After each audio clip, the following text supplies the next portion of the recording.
नमस्कार। किसान credit card यानी केसीसी किसानों के लिए सबसे बड़ा सहारा माना जाता है।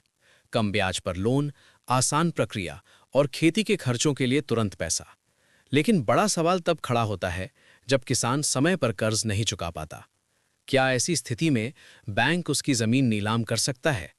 क्या बैंक बिना कोर्ट जाए कार्रवाई कर सकता है? और सबसे जरूरी, किसान के पास बचाव के क्या अधिकार हैं? आज हम इसी बड़े मुद्दे की पूरी सच्चाई बताएंगे। सबसे पहले समझिए कि किसान क्रेडिट कार्ड आखिर है क्या। केसीसी योजना की शुरुआत 1998 में की गई थी। इसका मकसद किसानों को साहूकारों के चंगुल से निकालकर सीधे बैंकिंग सिस्टम से जोड़ना था।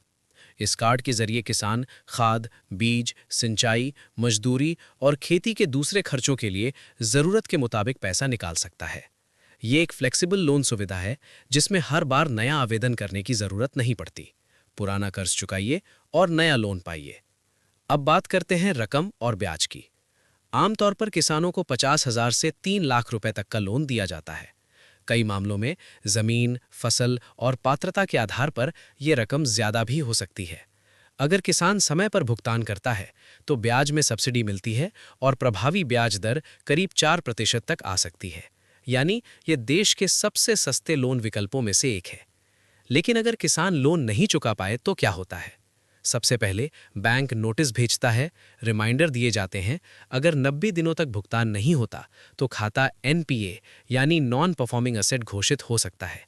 इसके बाद रिकवरी प्रक्रिया शुरू होती है। पहले समझौते की कोशिश होती है, फिर कानूनी नोटिस भेजा जाता है और जब सारे रास्ते बंद हो जाते हैं तब मामला जमीन कुर्की और नीलामी तक पहुंच सकता है। यानी सीधी बात, जमीन नीलामी बैंक का पहला कदम नहीं बल्कि आखिरी विकल्प होता है। अब सबसे बड़ा सवाल, क्या बैंक बिना कोर्ट की अनुमति जमीन नीलाम कर सकता है? कुछ मामलों में सारफेसी एक्ट 2002 के तहत बैंक को अदालत की पूर्व अनुमति के बिना भी कार्रवाई का अधिकार मिल सकता है। लेकिन इसके लिए तय प्रक्रिया, नोटिस और समय सीमा का पालन जरूरी होता है। नीलामी से पहले सार्वजनिक नोटिस दिया जाता है। किसान को आखिरी मौका मिलता है। अगर नीलामी होती है तो रकम से बैंक अपना बकाया वसूलता है और बची राशि किसान को लौटाई जाती है। लेकिन हर डिफॉल्ट का मतलब नीलामी नहीं होता। अगर फसल बाढ़, सूखा, ओलावृष्टि या प्राकृतिक आपदा से खराब हुई हो, अगर सरकार ने राहत पैकेज या कर्ज माफी घोषित की हो, अगर किसान छोटा या सीमांत किसान हो या फसल बीमा की राशि आनी बाकी हो तो राहत मिलने की संभावना रहती है।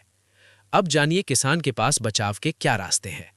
अगर स्थिति बिगड़ जाए तब भी विकल्प खत्म नहीं होते। किसान बैंक से लोन रिस्ट्रक्चरिंग मांग सकता है, वन टाइम सेटलमेंट की मांग कर सकता है। अगर बैंक ने नियमों का पालन नहीं किया है तो किसान डेट रिकवरी ट्रिब्यूनल यानी डीआरटी या कोर्ट में अपील कर सकता है। जरूरत पड़ने पर स्टे ऑर्डर लेकर नीलामी अस्थायी रूप से रुकवाई भी जा सकती है। यानी किसान के पास कानूनी अधिकार मौजूद हैं, बस जानकारी होना जरूरी है। सबसे अहम बात, अगर कर्ज चुकाने में परेशानी है तो चुप न बैठे, बैंक से समय रहते बात करें, समाधान निकालें, लिखित अनुरोध दें। यही कदम जमीन बचाने में सबसे ज्यादा मदद करता है। तो याद रखिए, केसीसी किसानों के लिए मदद की योजना है, डर की नहीं। सही जानकारी, समय पर संवाद और कानूनी अधिकारों की समझ से मुश्किल हालात को संभाला जा सकता है। फिलहाल इस रिपोर्ट में इतना ही। ऐसी ही जरूरी और असरदार खबरों के लिए जुड़े रहिए हमारे साथ। नमस्कार।